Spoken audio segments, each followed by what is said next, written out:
Bismillahirrahmanirrahim. Assalamualaikum warahmatullahi wabarakatuh. Kami mahasiswa dari Universitas Muhammadiyah Mataram, Fakultas Teknik, Prodi Teknik Sipil.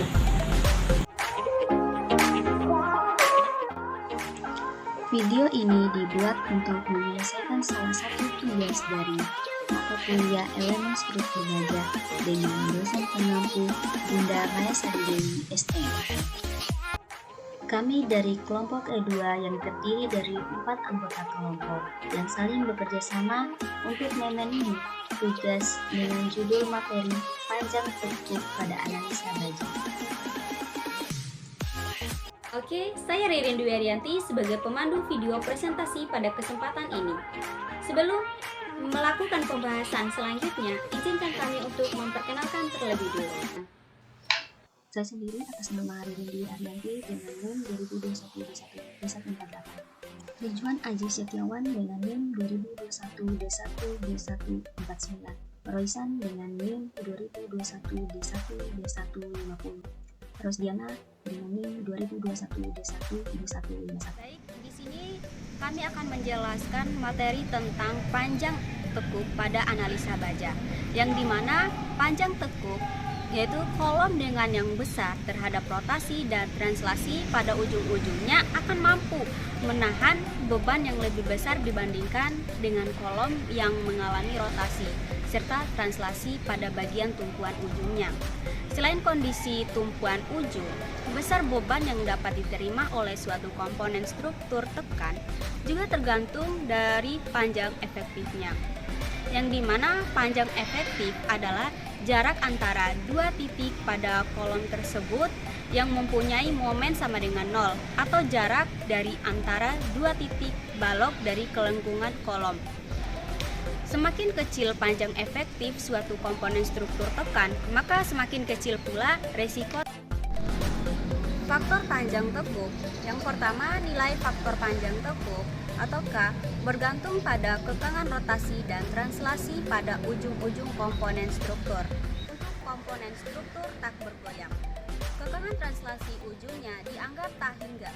Pada gambar 7.6.2D, untuk komponen struktur bergoyang, kekangan translasi ujungnya dianggap 0. Yang kedua, nilai faktor panjang tekuk atau K ditetapkan sesuai dengan butir 7.6.3.1 untuk komponen struktur dengan ujung-ujung yang ideal, atau sesuai dengan butir 7.6.3.2 untuk komponen struktur tak bergoyang pada suatu rangka, atau untuk komponen struktur bergoyang pada suatu rangka portal dengan pembebanan normal dan gaya aksial yang dapat diabaikan. Yang ketiga, nilai K ini diperoleh dengan mengasumsikan bahwa kolom tidak mengalami goyangan atau transisi pada ujung-ujung tumpuannya. Baik, di sini saya akan menjelaskan garis lentur akibat teknik berdasarkan jenis peletakannya, yang dimana keterangan untuk garis putus menunjukkan posisi kolom pada saat tertekuk, yang bisa dilihat pada tabel di samping. Untuk yang tabel kolom pertama yaitu peletakan jepit dan jepit, yang dimana nilai K teoritisnya yaitu 0,5 dan nilai K desainnya yaitu 0,65. Untuk peletakan jepit dengan sendi, nilai K teoritisnya yaitu 0,7 dan nilai K desainnya yaitu 0,8. Untuk peletakan jepit 0 tanpa rotasi, nilai K rotasinya yaitu 1 dan nilai K desainnya itu 1,2. Untuk peletakan sendi dengan sendi, nilai K teoritis dan K desainnya yaitu 1.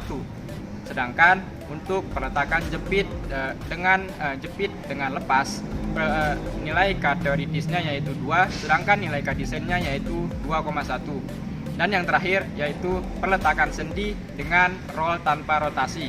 Untuk nilai K teoritisnya dan K desainnya yaitu 2. Untuk kolom pada struktur portal, faktor panjang panjang tekuknya dipengaruhi oleh nilai G pada ujung-ujung kolom, di mana nilai G pada salah satu ujungnya merupakan rasio jumlah kekakuan semua kolom terhadap jumlah kekakuan semua balok.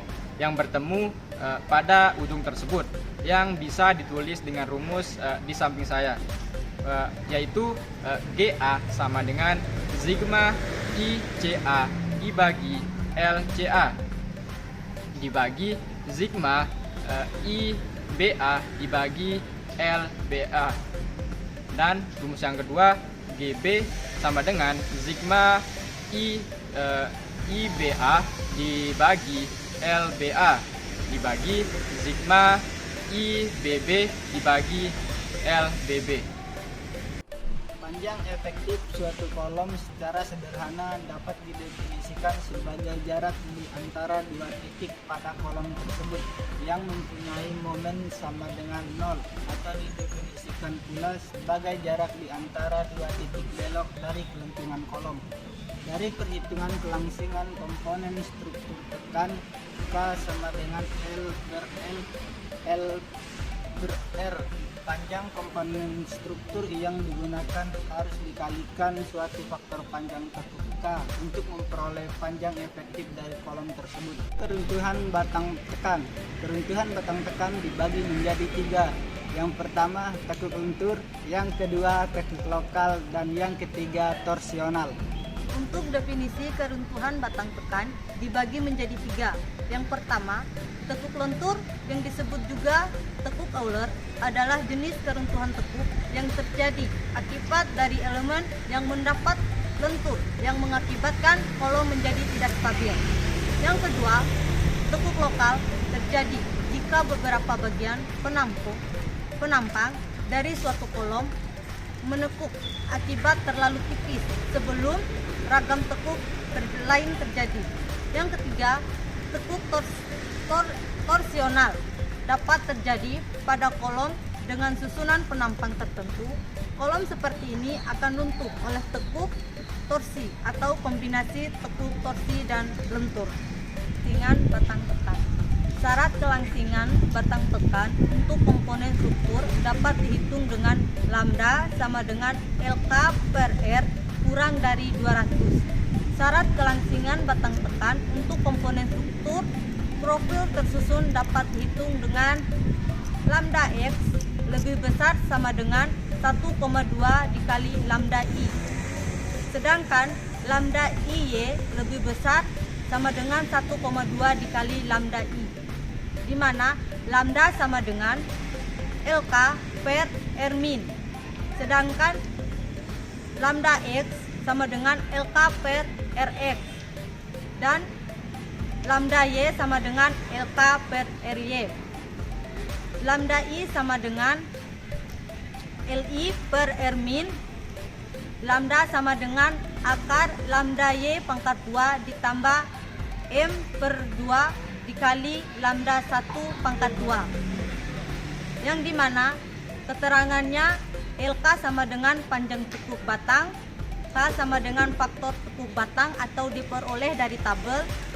Maka nilai LK sama dengan K bintang, LX sama dengan jari-jari inersia.